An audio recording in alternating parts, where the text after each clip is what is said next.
नमस्कार, जय मल्हार। आज 29 जुलै हा महाराष्ट्रातील धनगर समाजासाठी हा काळा दिवस आहे आणि त्याचं कारण असं आहे 29 जुलै 2014 रोजी बारामतीमध्ये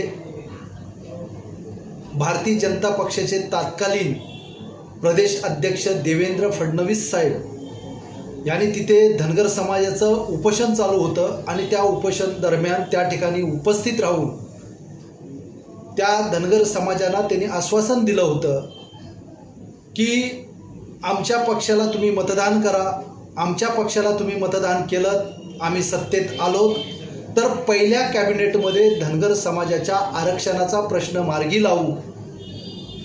आजपर्यंत अनेक कॅबिनेट झाल्या, आता हे 11 वर्ष झाली। आज 29 जुलै 2025ला 11 वर्ष पूर्ण झाली, पण ह्या धनगर समाजाला दिलेलं आश्वासन पूर्ण झालेला नाही, म्हणून हा विश्वासघात दिवस म्हणून घोषित झाला आहे। हा धनगर समाजासाठी काळा दिवस म्हणून घोषित झाला आहे आणि तमाम महाराष्ट्रातील धनगर समाजाने भारतीय जनता पक्षाचे जे देवेंद्र फडणवीस त्यावेळेचे जे प्रदेश अध्यक्ष होते त्यांचा भारत देशभर निषेध व्यक्त केला पाहिजे आणि त्यांना सर्वांनी जाब विचारायचं काम केलं पाहिजे।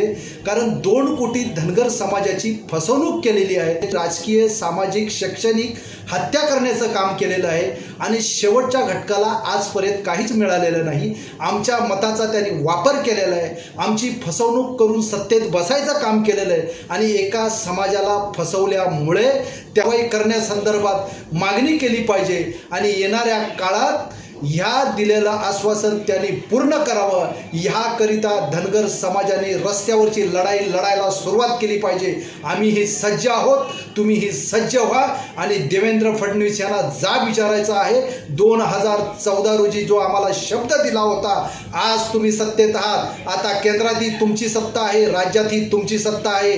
जर तुम्ही विचार केला तर धनगर समाजाचा आरक्षणाचा प्रश्न तुम्ही ताबडतोब मार्गी लावू शकता आणि आता ती तुम्ही पूर्ण करायचं आहे। जर तुमच्याकडून पूर्ण होत नसेल तर येणाऱ्या काळात देशभरातील धनगर समाज तुमच्यावरती बहिष्कार घालणार आहे आणि त्याचे कारणीभूत तुम्हीच असणार आहात।